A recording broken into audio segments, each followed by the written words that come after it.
Okay. Well, good afternoon, and thank you all for joining us. My name is Sean Vroom, and I'm the director of the New Jersey Brownfields Assistance Center at NJIT. Today's webinar will be covering the New Jersey Economic Development Authority's Brownfields Loan Program. We in the New Jersey Brownfields community have been anxiously awaiting this program's launch and recognize how valuable a funding resource it will be to those pursuing brownfields cleanup and reuse. The New Jersey Brownfields Assistance Center at NJIT is very pleased to be supporting EDA in this webinar and look forward to continuing supporting its Brownfields program. But before we proceed, I would like to quickly go over a few housekeeping items. First, the webinar is being recorded and it will be posted on New Jersey EDA's website. All participants will be muted during the webinar, and if you could please do so, I'd appreciate it. And I'd ask that you submit all your questions via the Q&A pane, not the chat pane. There's a difference. I mean, if accidentally you do, it's okay, but if you could kind of put them all in one spot, it'd make it easier to go through at the end when we do our Q&A. Next slide, please. So today we're going to be hearing from Tim Sullivan. He's the Chief Executive Officer of the New Jersey Economic Development Authority, as well as Elizbeth Limbrick. She's a Senior Brownfields Advisor, also with NJEDA. Next slide, please. In this webinar, it will provide participants with an overview of EDA's Brownfields Loan Program. First, Tim is going to discuss the program's alignment with the governor's plan and NJEDA's mission. Then we're going to be hearing from Elizabeth, who's going to be managing the loan program, and she's going to provide an overview of the program. She's going to discuss its terms and conditions, eligible activities under the program, base eligibility requirements. She's going to be discussing the scoring, as well as rate reductions and how to apply to the program. Once Elizabeth has discussed the ins and outs of the program, we'll have a Q&A segment. We will have the opportunity to get further clarification, as well as get any of the questions you might have answered. So with that, I will turn it over to Tim Sullivan. Great, thanks, Sean. It's great to be with great to be with you, great to be with Elizabeth, and with such a great group of folks participating on this call. On behalf of Governor Murphy and our entire team at the EDA, I want to thank you all for taking the time to dial in or WebEx in and learn about this exciting new program, which really does represent a really important step in the direction we've been talking about for almost 3 years, in my case, of broadening and deepening how we engage with community development and brownfield redevelopment and more sustainable system development throughout the EDA and throughout our administration. This is something that our renewed and enhanced commitment to brownfield redevelopment is something that she has about 10 business hours left of being the commissioner, but Commissioner Catherine McKee, my dear friend over at DEP, and her great team, Olivia and Sean, and the folks that and Bill and the teams within Brownfield World and DEP, met early on in the Murphy administration and said we really ought to step it up and try and put some resources and really put some spring in our step with regard to brownfield redevelopment. Something I spent a lot of time on in my previous role in Connecticut. It's how I got to know Elizabeth Limbrick when she was in her prior role and I was in my prior role. And then when I came to my new role, I said, why don't you come work with me on my new role and we'll have a new role together.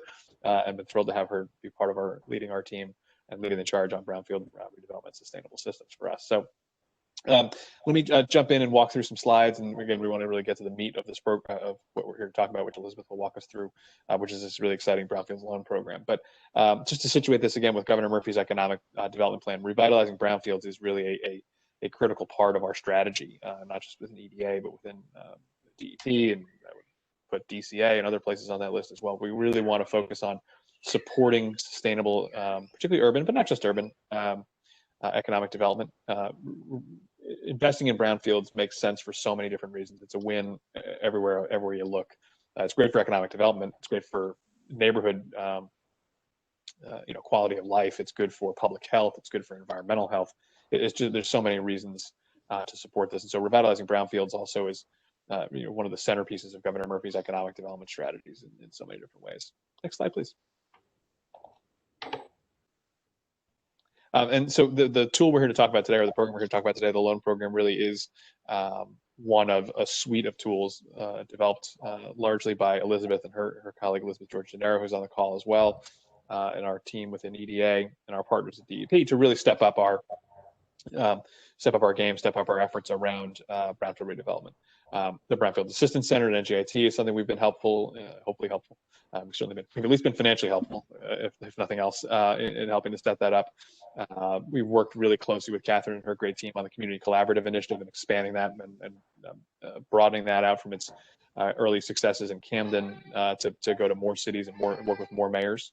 We have this Brownfields Loan Program, which we're talking about today. We've got federal funding for the first time in forever from the EPA to support a new Brownfield Impact Fund that'll roll out later this year.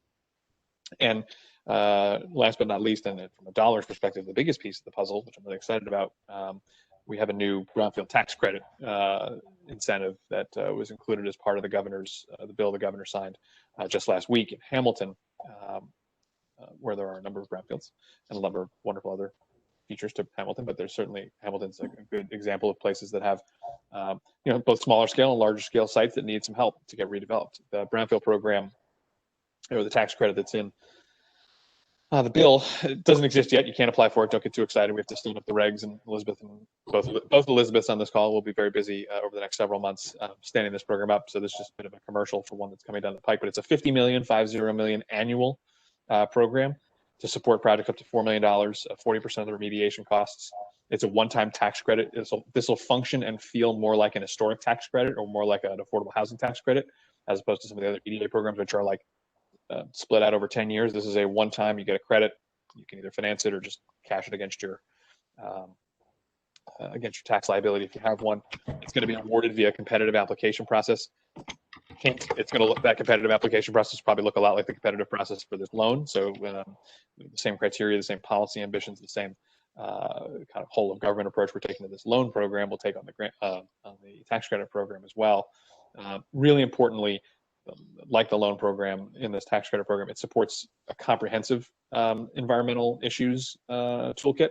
So not just the dirt, not just what's in the ground, which is super important. That's first and foremost on our minds, of course, but hazardous building materials as well, so that we can preserve and protect historic assets as well. We don't want to knock, if there's a building that just needs to get cleaned out and can get redeveloped, and particularly if it's got historic significance, we have an historic tax credit in the recovery package as well. All the better. What better way to invest in our communities than to redevelop and repower existing sites, existing buildings. And so this can be really, hopefully, a multi-pronged or sort of multifaceted tool. Next slide, please. And again, I'll wrap up here and hand it to Elizabeth, I think. But the loan program, this is a $15 million loan program that we're really excited to applicate. It launches today. This is sort of the announcement, the maiden voyage of the good ship Brownfields Loan Program. Again, really important, we think, to support, particularly when the economy's not great, and clearly COVID has done a number on the New Jersey economy, just like it has the entire American economy. It's actually a really good time to be thinking about brownfield remediation, because now is a good time to be getting sites ready for when the economy fully recovers, to get cleanup done, to get assets and resources in place to advance the planning for redevelopment of sites and projects. And so we're really excited to bring this loan program to the table, principally for developers and nonprofits, to really support a whole range of reuses of New Jersey's brownfields. New Jersey has so much going for it. One of our challenges, though, is we do have a legacy of industrial contamination in our cities and in suburban communities as well, and rural communities too. And so we have really no choice but to pursue a smart approach to brownfield redevelopment if we're going to support redevelopment broadly. So we're excited to bring this tool to the table, this Brownfield Loan Program to the table. And with that, I'll hand it to Elizabeth to take you through all the particulars. But thanks to Elizabeth and to her colleagues and team for standing this program up, and our colleagues within EDA as well, and within DEP and others who have been vital to getting us to this launch point. Elizabeth, over to you. Thank you so much, Tim. We're really glad that you could be here. I know brownfields are near and dear to your heart. And so, I agree with everything you said, that this is such a great way to get resources into distressed communities and really start pushing for that economic growth. So the Brownfields Loan Program, which I know is why folks have tuned in today, I'm going to take you through that. So as you can see on this slide, kind of a couple of things I wanted to highlight on this program is that This does actually provide financing for demolition and asbestos abatement and lead-based paint removal. And the reason I'm highlighting that is because there are a lot of other programs out there that do not cover those things. So we're really proud that this program does cover that. I also wanted to highlight what favorable terms we have, which is that we have a 10-year term and there's no payments at all for the first 2 years. And then it actually goes to interest only for the next 2 years. And I think, you know, when you think about how brownfield projects typically proceed, having that kind of structure to the loan really is going to help make these brownfield projects really doable. And then the last piece is that, you know, we start with a base rate of 3%, but we have the opportunity to give you some rate reductions as well if you meet specific criteria. So a little more about this program. So what I do want to tell you guys is that this is competitive. So this is an interesting twist on it. And I think a good way to explain this is that you are competing for access to the loan pool. But once you get to that loan pool, you still need to pass our underwriting process. But this particular program provides financing to potential brownfield site purchasers and current brownfield site owners, including local government redevelopers who intend to develop commercial, which could include manufacturing, by the way, retail or mixed-use developments, expansions, or reuses. And I think Tim mentioned this, the total funding pool is $15 million, which is huge. I mean, we are really proud of that we are able to get $15 million for this program. And the loan amounts, the minimum is $100,000 and the maximum is $5 million.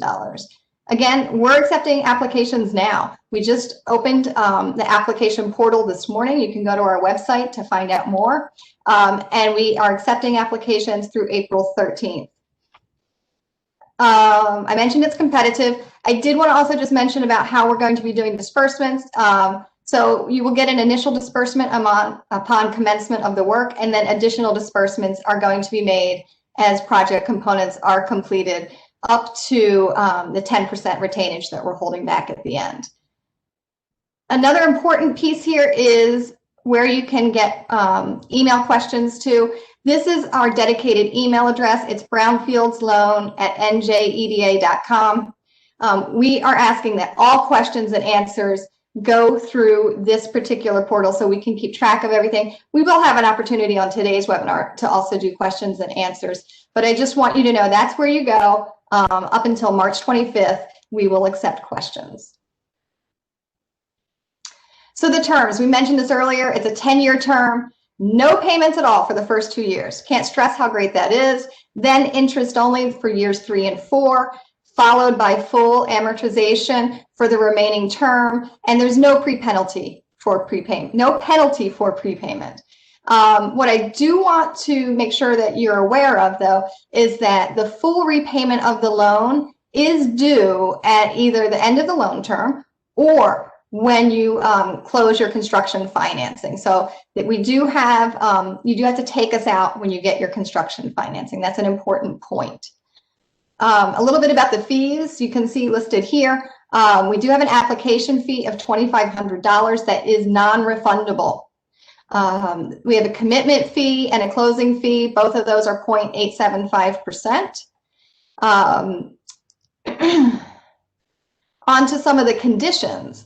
So I did want to also just kind of point some of these things out early so that you're aware of them as you're thinking about if this is a good fit for you, that you need to know that you will have to put a lien on your property subordinated to the mortgage, purchase mortgage, and it will be removed upon your repayment.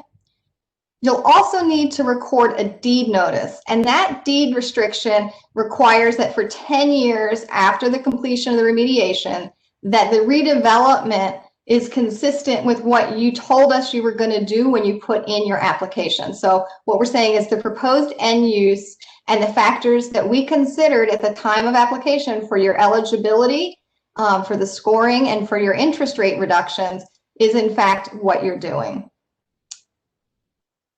The next point here is about the retainage. Again, I mentioned that earlier. We have a 10% retainage of the total loan amount that will not be fully dispersed until your project receives either an RAO or an equivalent document showing that the remediation has in fact been completed.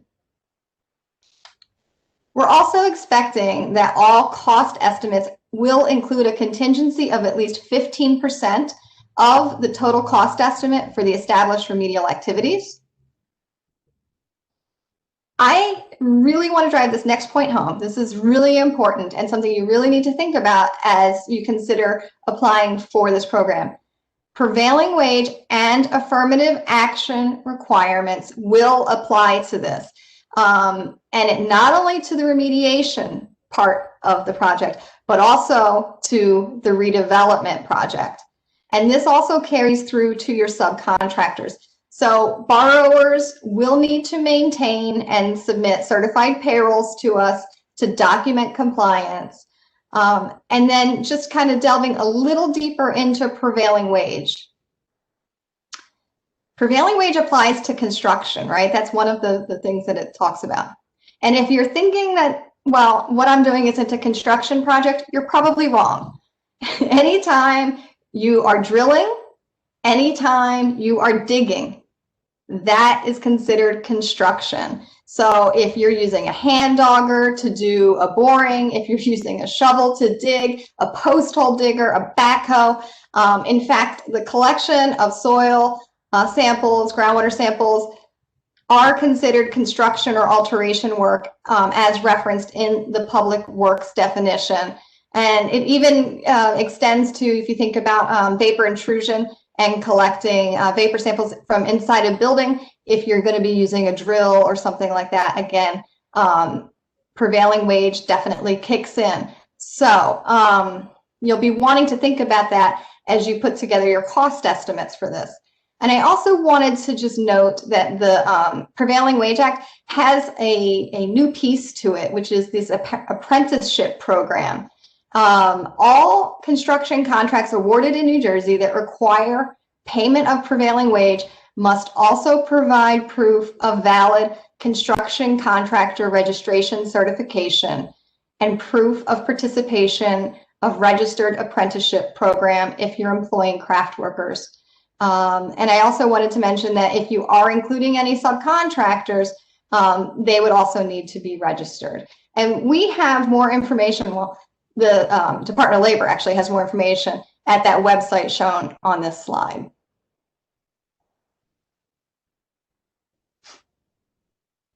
Oh, one last thing on that slide. I did want to mention about owner equity, by the way. Lastly, there is a requirement that applicants must provide owner equity equal to a minimum of 10% of the appraised value of the property in a remediated state.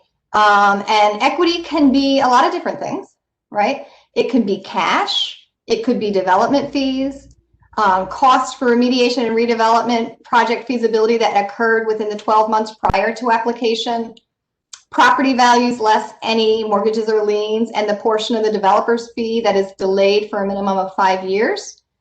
And any other investment by the developer in the remediation or redevelopment project that is deemed acceptable by us. Federal, state, and local grant and federal state tax credits are not considered equity. So what can you use this loan to do, right? A ton of things. This is what we're really excited about. So, you know, think about your typical environmental investigation and assessment at a site. You can use it for investigation purposes, soil groundwater investigation. You can use it for hazardous materials assessment and surveying. You can use it for the actual site remediation, for waste, hazardous materials and waste disposal. Again, the really key thing I think here, the building and structural issues, the demolition, the asbestos abatement, PCB removal, contaminated wood or paint removal, and other infrastructure remedial activities. You can use it for long-term groundwater monitoring or natural attenuation, engineering and institutional controls, planning and engineering and environmental consulting, and attorney, accounting, and financing fees. And what I would note there, though, is that your soft costs cannot be more than 20% of your loan amount. The base eligibility requirements. So there's a certain bare minimum threshold that you have to pass to even be considered for scoring. If you don't pass these basic requirements, you don't even pass go, and your application will be rejected for being incomplete, okay? So this is what you first have to do. You have to show us site control or a path to site control. And you can do that through, if you own the property, give us a copy of the deed. If you don't own the property, give us an executed letter of intent signed by the applicant and the current site owner, dated as well. A copy of the purchase contract for the proposed site, as well as any financing agreements associated with that purchase. The next thing listed here, we also are requiring a letter of support from the mayor of the municipality where this is located. I do make a note that if you're in one of those few municipalities that doesn't actually have a mayor, it would be from the governing body. If you're a municipality, you have to, and you're subject to getting local finance board approval prior to applying for a loan such as this, then you would need to show us that you have secured that approval, in fact. The next one is the plan for redevelopment. So we're specifically asking that you include a proposed reuse of the site, and you need to provide a description of the relationship between your reuse plan to the applicable local redevelopment plan, zoning, and land use. You want to tell us, how does this all really fit together? You also need to provide us with an environmental report by an LSRP. And then if you're also doing structural remediation or demolition, something like that, you would want to have the appropriate qualified professional, such as a New Jersey licensed professional engineer. But you need to show us that the site is a brownfield site and that it is known or suspected to have that environmental contamination. Under this program, you cannot double dip with your costs. And what we're saying here is you can't be duplicative of what other state and federal grants that have previously been awarded, right? You can't use that for the same things you're using this program for. And of course, the costs have to be associated with the remediation project. If you look on our website, we have a little bit more detail on this, but two important points I want to mention here. They're not on the slide, but one is if you had been previously approved under NJEDA's Brownfields and Contaminated Site Remediation Reimbursement Program, that's the tax credit program, you are not eligible. What I will tell you is this is a very small universe of projects. I'm going to say it's something in the 3 dozen, a list of about 3 dozen sites, projects. If you had been previously approved under the Brownfields and Contaminated Site Remediation Reimbursement Program, you would not be eligible for this. Projects previously approved under HDSRF can't use these funds for the same uses. So you have to differentiate and show us what you got HDSRF money for versus what you're asking this money for, and show us how that's different. The next point is that you need to provide an appraisal showing that the remediated property has an appraised value that's equal to or greater than 100% of all your debt financing, including this brownfield loan. And if not, you would need to provide some other sources of collateral.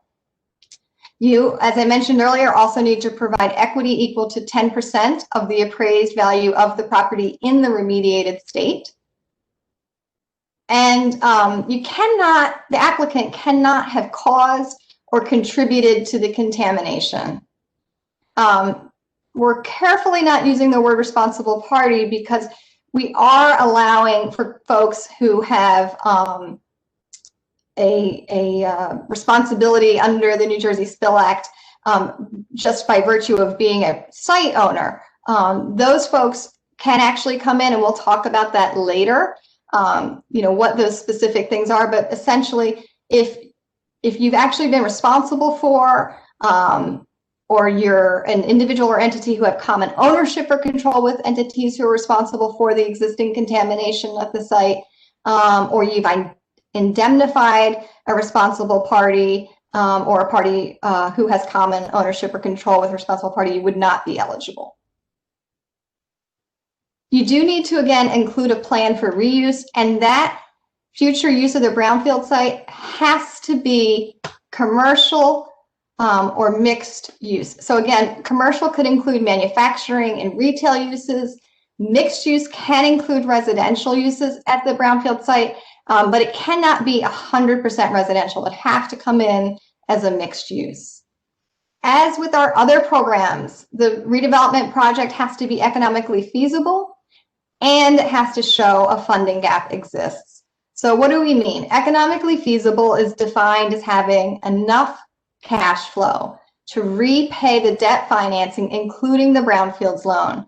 The funding gap can be supported by a certification from the applicant that after making all good faith efforts to raise additional capital, that additional capital could not be raised from those other sources.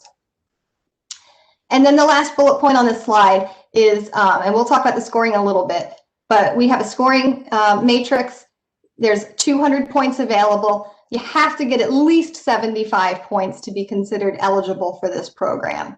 And then once we get to that point, we're going to actually rank all of them, and those with the highest scores would receive the priority to the funding. So here we go, scoring. So again, if you pass that last slide where you get your baseline eligibility, your application goes to the scoring committee. Again, since we have a limited pool of funds, we're looking at 15 million, which is a pretty big pool, but it's still limited. We are going to use the scores to determine the rank of the applicants, and then the highest ranking applicants get first access to those funds.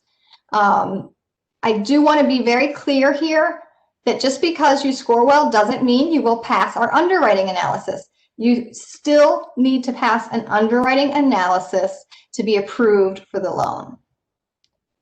The scoring process, there are some general categories, and that's what we're looking at on this slide, and I'm going to have a lot more detail on the subsequent slides here, but the kinds of things we're looking for generally, nonprofit status will help you. You'll get additional points. You don't have to be a nonprofit, but you get additional points for that.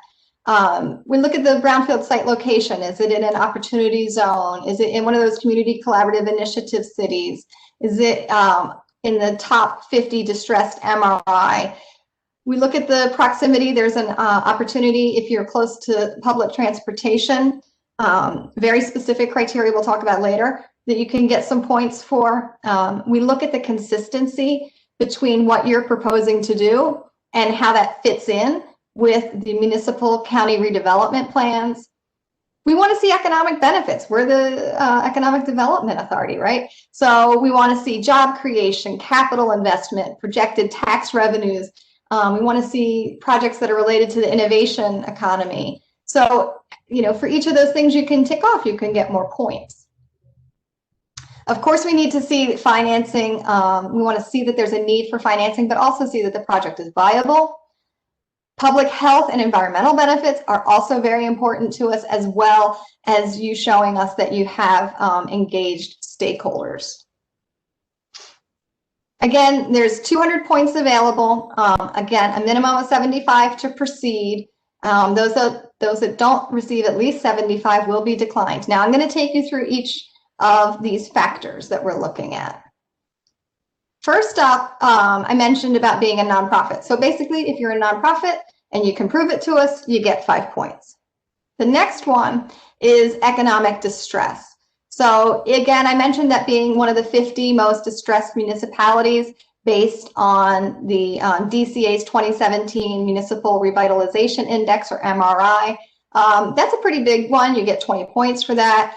If your site's located in an opportunity zone, you get points. And if you are in a municipality supported by NJDEP's Community Collaborative Initiative, you would get additional points for that. And there are 12 cities with that. DEP has them listed on their website as well as we do.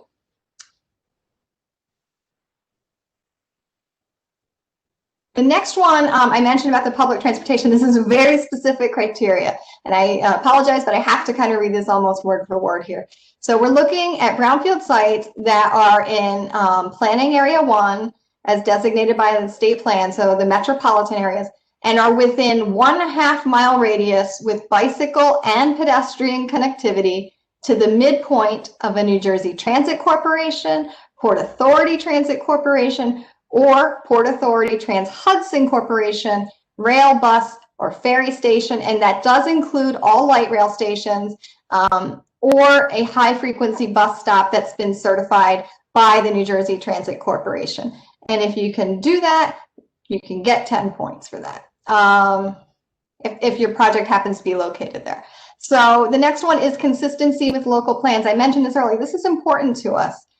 We want to know that this is something that the community is wanting, and this fits in with their vision. So we're looking at whether or not there's a redevelopment plan from the host municipality, and this project's consistent with that. We'll be looking at the zoning status that you provide us, and whether or not that's consistent with what the end use is that you're proposing. We'll be looking at whether or not if you provide us with this, that the site plan has already been approved by the municipality. I mentioned economic benefit. Again, this is big. This is worth 35 points. So the kinds of things we're looking for here. Will the redevelopment of the project site result in an increase to the host municipality's tax base? We'll be looking at the number of permanent full-time jobs as a result of this project. We'll be looking at how significant the estimated private investment is that will occur as a result of this particular project. Will the redevelopment of the project site grow the number of small businesses or attract employers to the municipality or the region? Does the redevelopment of the project site include a plan for local hiring of local residents? And then if it does it also incorporate workforce development opportunities for those residents? We also will be looking at whether or not the primary use of the redeveloped site is going to be related to the innovation economy that I mentioned earlier. And so those things are information and high tech, life sciences, clean energy, advanced manufacturing, advanced transportation and logistics, finance and insurance, and non-retail food and beverage. The next criteria is project viability and the need for financing. So here, the things we're looking at are the level and experience and qualifications of the applicant, and whether or not you can demonstrate to us that you have a history of completing other projects of a similar size and scope successfully.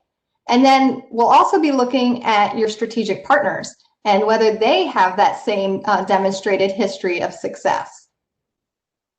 We'll be looking at the presence and amount of other funding commitments available to support the project. We want to know whether or not this brownfield loan is in fact necessary to complete the project. Are there, and it better be, because that's that's something you really do need to demonstrate to us. Are there any DEP or EPA enforcement actions currently present at the site?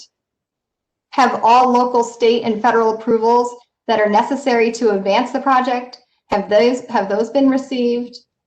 Then we actually are looking at whether or not a preliminary site assessment and site investigation have already been completed. That would help us to determine that you understand what's going on and you have a good sense of where you're going.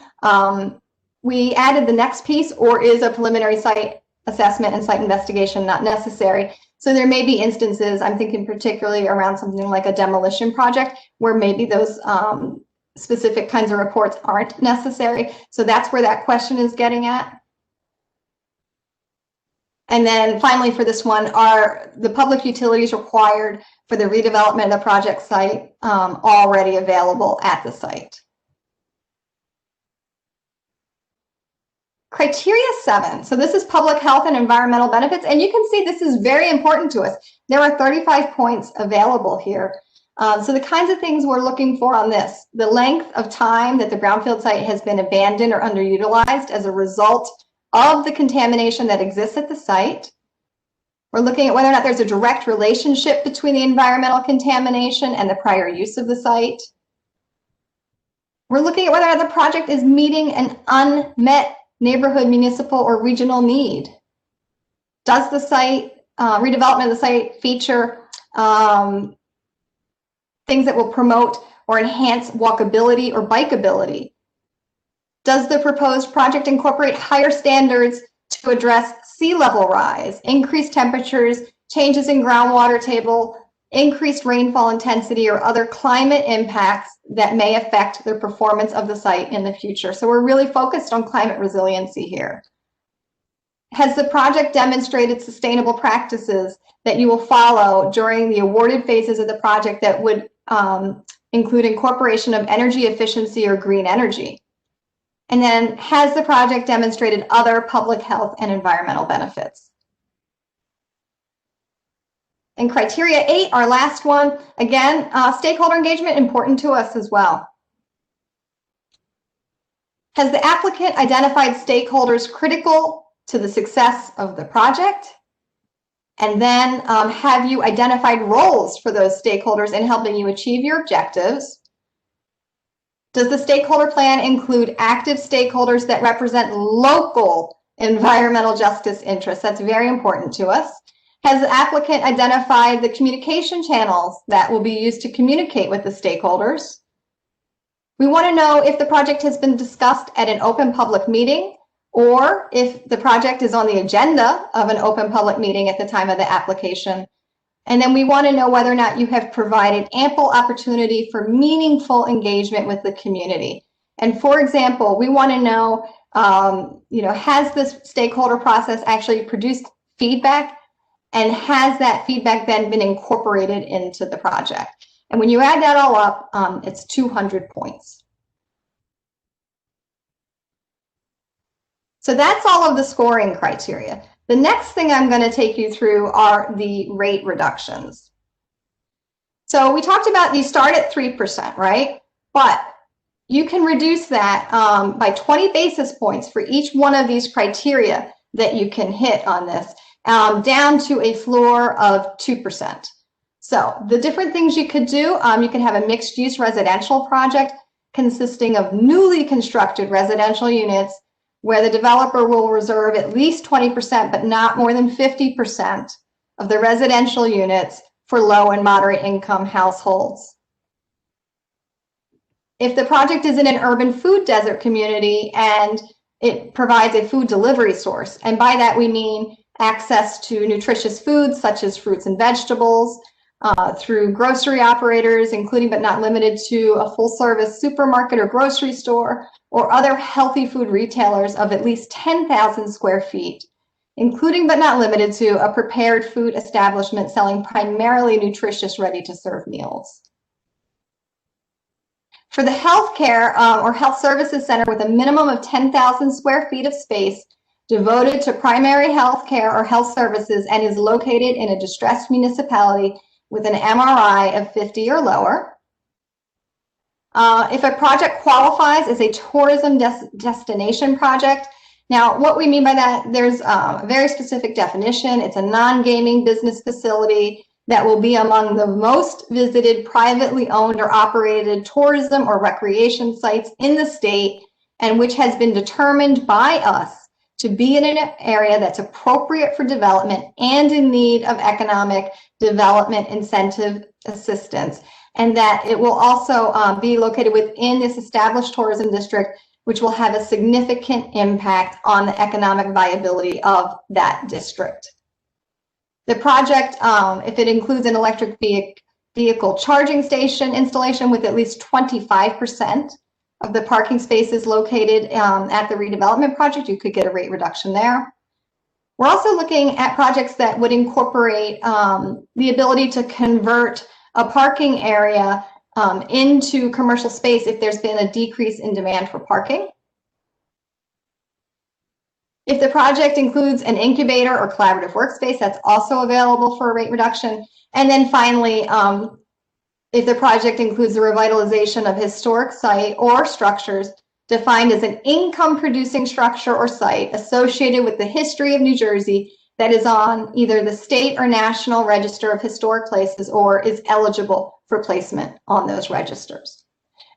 before I move on, I just want to note again about the deed restriction. So if you are applying for these rate reductions, your deed restriction will reflect that. And again, that deed restriction is for 10 years after the completion of the remediation. And you'll have to be, that deed restriction will require you to be consistent with what you said you were going to do. So hopefully at this point you guys are like, yes, I'm super excited. This is definitely a program I want to apply for. How do I apply, right? So the application window is open now. It's open through April 13th. We have the application and user's guide available on our website. You can go to njeda.com/bfloans. It'll take you straight there. Prior to submitting an application, we are asking that applicants do email us at that dedicated email address of brownfieldsloan@njeda.com so we can assign you a Brownfield loan officer.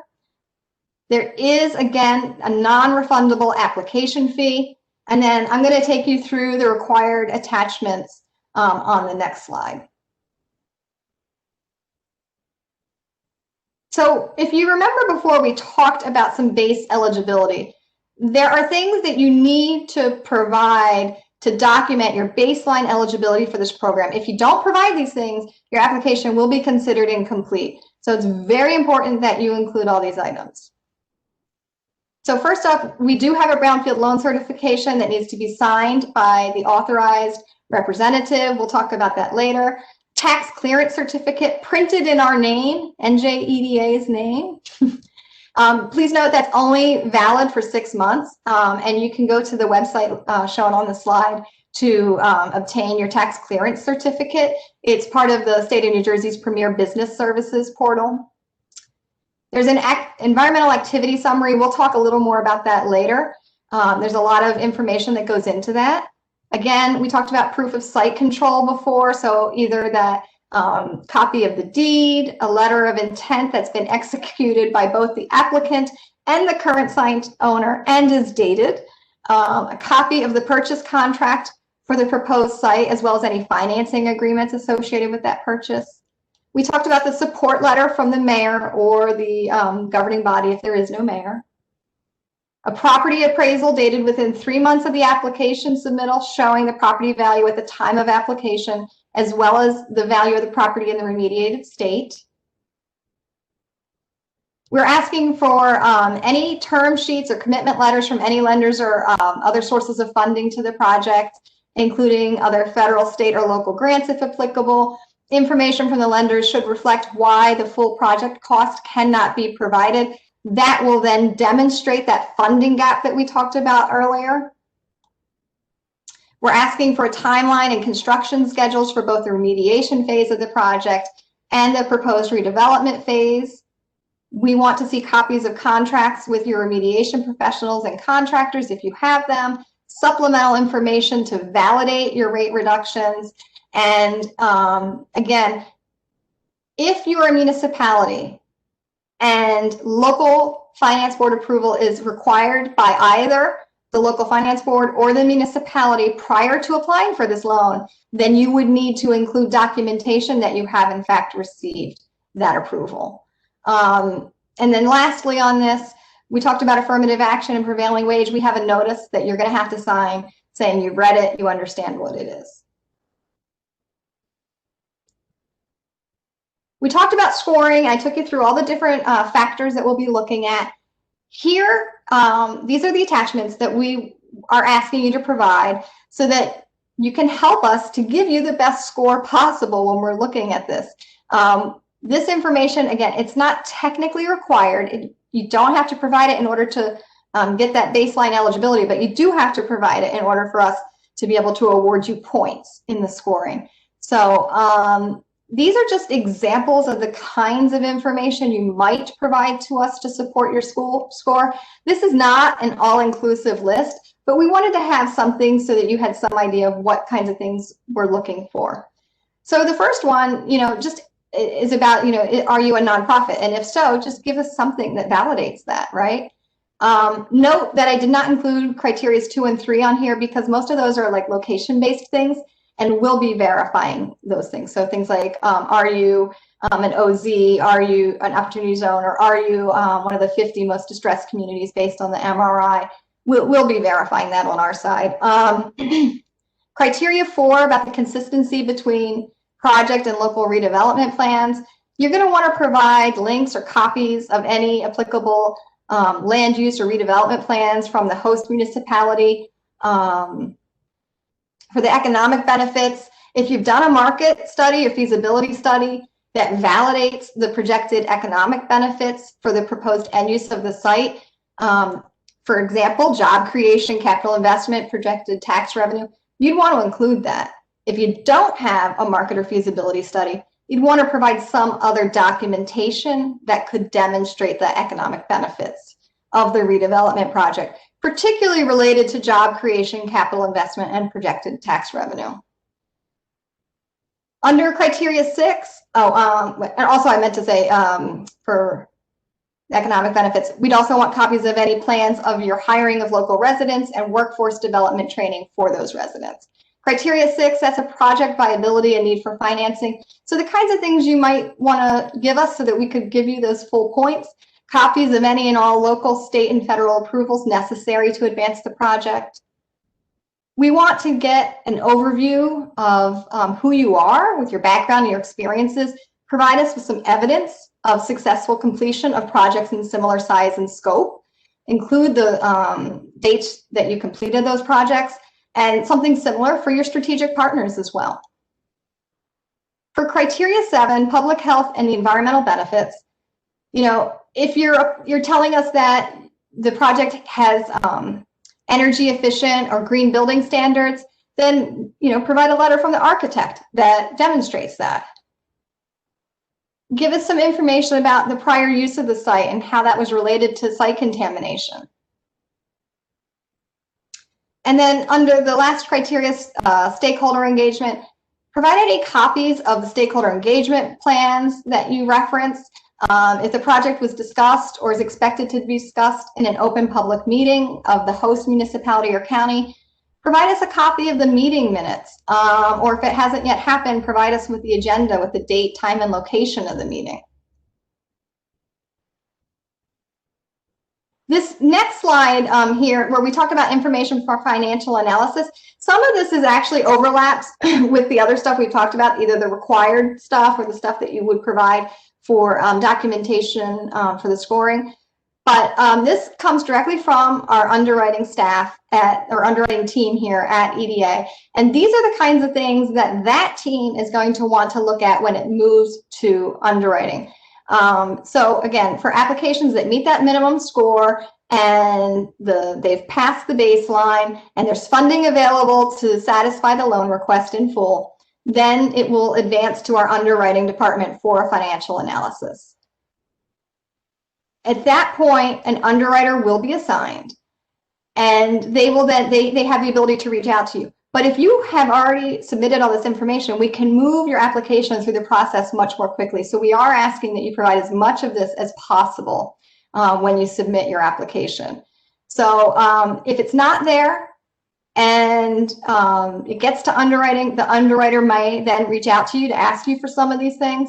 You will have 5 business days to provide that information to the underwriting officer. So the kinds of things they're asking for, historical financial statements for the 3 most recent years, plus interim statements for the current year if the fiscal statement is more than 120 days old, or signed completed business tax returns for the 3 most recent years.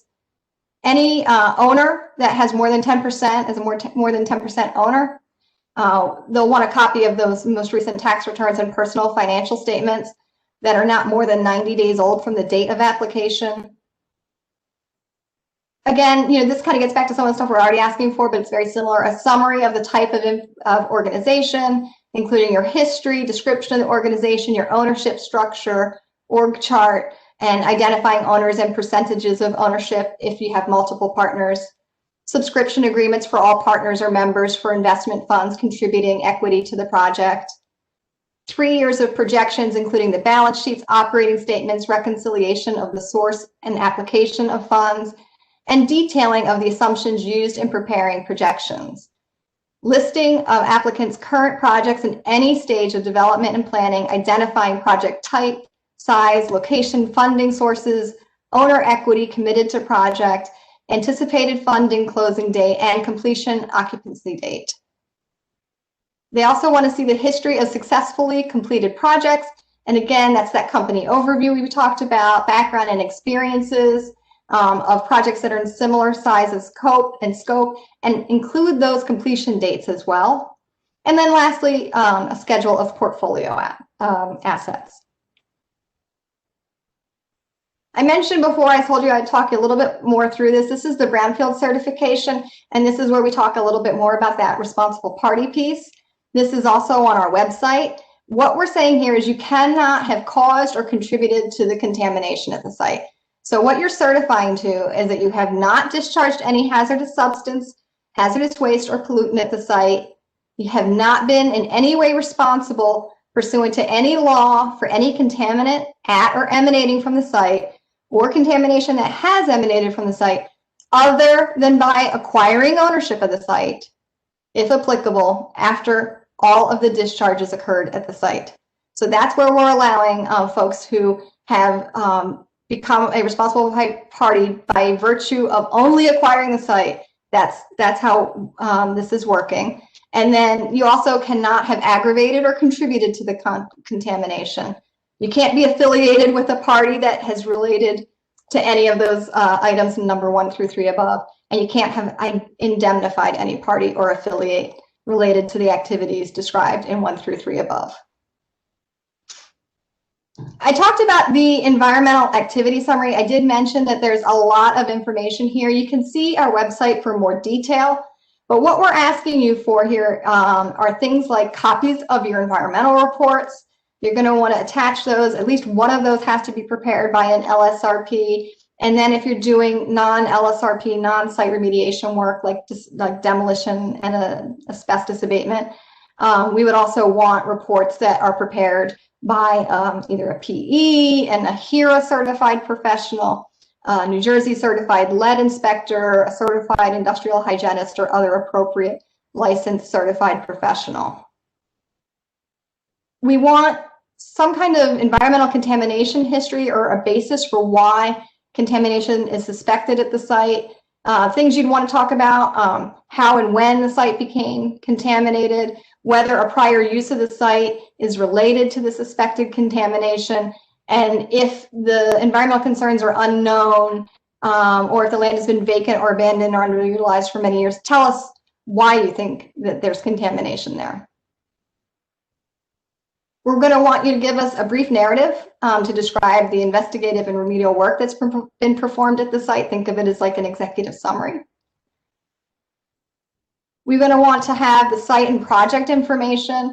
Again, a narrative summary, things that we would like to see. This is not an all-inclusive list, but things like a description of the contamination, the proposed investigation, assessment, and remedial activities at the site. What are the current uses of the site? How was the site acquired, if applicable? A current interest in the redevelopment. What is the proposed redevelopment that will take place following the remediation? Any construction or redevelopment plans, and again, that proposed future use. We are asking for a map showing all areas of concern and sampling locations, both existing and proposed, as well as the remedial actions.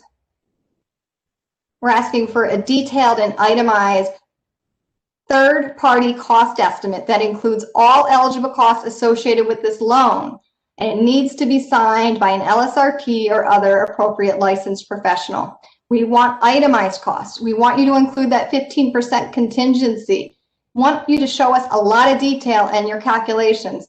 For example, if you tell us that you're bringing in certified clean fill, how did you determine how much fill was needed? If you're doing demolition, give us the dimensions of the structures. If you have a subcontractor and their costs are greater than $25,000, you're going to want to support that cost estimate by support that with a cost estimate by a potential subcontractor. And again, remember, prevailing wage does kick in on this. So make sure when you're doing your cost estimates, they're reflective of that. We also want you to include a table of activities and estimated milestone dates, including as appropriate submittal dates of the reports to DEP and other regulatory agencies. Oh, quickly just taking you through, this is our process. This is what would happen if you did submit an application. Again, we would do that baseline eligibility review. If it passes that, we would score it. We'd notify our board. It would go to underwriting. Underwriting would evaluate whether or not we can give you a loan. If yes, it would go to a board approval. If not, you would be declined. If there's not enough funding available, there's potential to be waitlisted to see if anyone with a higher rank falls out. If you are approved and you get your loan, you would then go to closing. Again, remember there's a lien and a deed restriction requirement. We talked about the disbursements. There will be project monitoring, especially associated with the prevailing wage aspect, affirmative action, 10% retainage. Then you have your repayments. And finally, at the end, after you've repaid your loan, you'd have your loan closeout and removal of the lien. Just generally looking forward, Tim touched on this. We have so much going on between environmental justice, climate resilience. All of these things are tied together with brownfields and sustainability. We're all interdependent. This is all tied together. We see language access and community engagement as a big piece of this. Now we have the Brownfield incentive or tax credit coming down. Plus, we have that Brownfield Impact Fund, which is the US EPA revolving loan fund that will be rolling out later this year as well. So with all that, I realize we are almost at the anointed hour, but I do want to take time to answer questions, and we will keep this open as long as we can to answer as many questions as possible. I do want to remind you that this is a competitive loan program, and therefore the NJEDA is going to be limited in the type of support that can be offered during a competitive round. And we can't provide any specialized assistance to a specific applicant. We can't give you that unfair advantage. We are asking that questions be submitted, if you don't want to ask them here, to that dedicated email address. We'll accept questions up until March 25th at 5 p.m. We are not accepting phone calls or faxes. Do not contact us directly. Please use that dedicated email address, and we will put together a FAQs document that will be posted on our website. So Sean, do you want to start with the questions? Sure. We have a few here. First, let's get out of the way, because it's been asked a few times, is will this presentation be made available either on the EDA website, or will you be sending it out? It will be made available on our website. Okay, great. First question here is the project cap of $4 million for total development costs or for the cost of remediation? So I believe that question goes back to Tim's slide on the incentive program. So let me go back there. That's not specific to the Brownfield Loan Program. That's going to be the new tax incentive that's coming out, because we don't have a $4 million cap on our program. We have a $5 million on the loan. So this is what it is. Project cap $4 million, which is 40, and you get 40% of your costs. Does that answer the question, Sean? Well, they have a follow-up to it. It says, and if the project is greater than $4 million, can they still apply for partial coverage? Yes, I believe so. I mean, we have to develop the program, but I would imagine the answer would be yes to that. Okay. Next question is, what is the minimum commercial component requirement for the Brownfields Loan Program for mixed-use building if it is primarily residential? I don't believe we have a specific percentage that is required. The rules just say that it needs to be mixed use. Okay. If the use was to change, is there a process by which the EDA would allow for a change in use? No, I mean, we're asking you to sign a deed restriction that says for the 10 years after remediation that this is what you're going to do. So that's what we're expecting. Okay, next question is for mixed use. Is there a threshold for the commercial size in comparison to the residential? You know, I will have to verify this, but again, all our rules say is just that it has to be mixed use. It does not specify a specific percentage component. Okay. This goes to the scoring. Why would you give points to a site that has an environmental enforcement action against it? We are actually doing the opposite. You're getting points if you don't have one. So you get 0 points if you do have one, 5 points if you don't. Okay.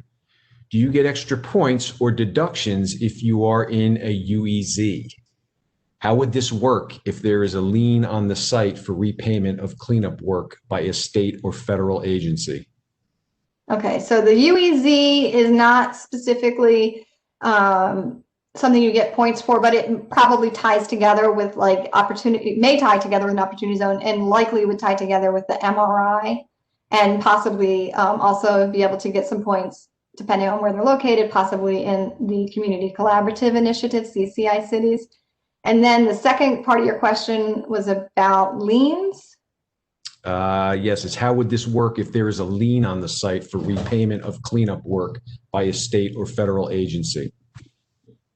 I'm going to have to review that one separately because that's a very sort of more specific question. Okay, well, we'll keep moving along. Okay. Let's see. I believe that you said the Brownfield loan has to be repaid when you close on the construction loan. Please confirm. Yes. Yes, okay. Do you anticipate having an annual application period from January to April in subsequent years? I think we need to see if this program is successful and if there's a high demand for this program, and then of course if there's funding available. But you know, I think if we can show those things, I can make a good argument to Tim Sullivan, our CEO, for why we should do it again. Okay. More's always good. Yes. When does interest begin to accrue? When the funds are drawn down or when the project is completed? I believe and I will confirm this, but I believe they start at closing. Okay, and the last question here is repayment is expected after construction financing or construction takeout financing? It's at construction financing. Okay, that's the last question we have. Okay, excellent. So, Elizabeth, if you could just go to the last slide. Okay.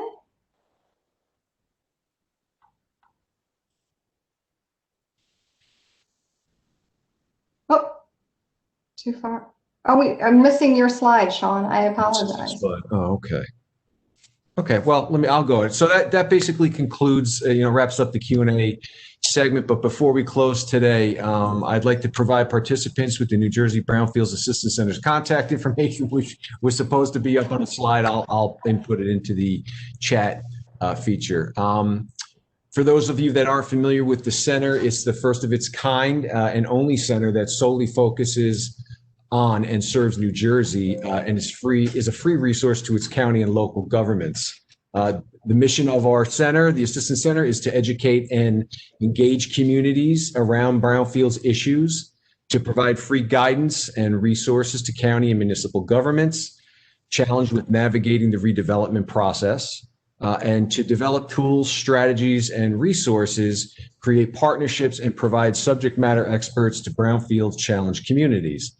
So it's the center's goal that all New Jersey brownfield sites be transformed into community assets, and we're here to help you along the way.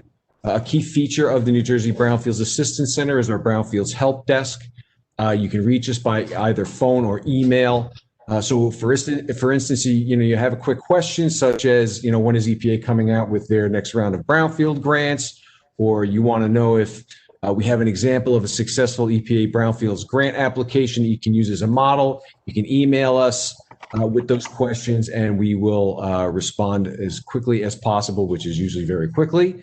And again, we do tailor our assistance to fit what, your particular set of circumstances and needs. So keep that in mind. And there, so there may be times when your assistant needs, aren't as simple as a quick question and answer, through call or email. So you might even not know what type of assistance you need, only that you have a Brownfields challenge, and that's okay. Just reach out to us. There's many times, through the course of the conversation, we can get an understanding of the challenges that you are facing and then suggest ways in which we can provide you with assistance. The key takeaway is that we're here to help you, so reach out to us. Great, we got the slide up. That's our contact information, so reach out whenever you want. So before we sign off, I just want to again thank all of you for taking the time to participate in today's webinar. I want to thank Tim and Elizabeth for extremely informative presentation. And with that, we'll close out the webinar, and just want to say so long to everybody and stay healthy. Thank you. Thank you.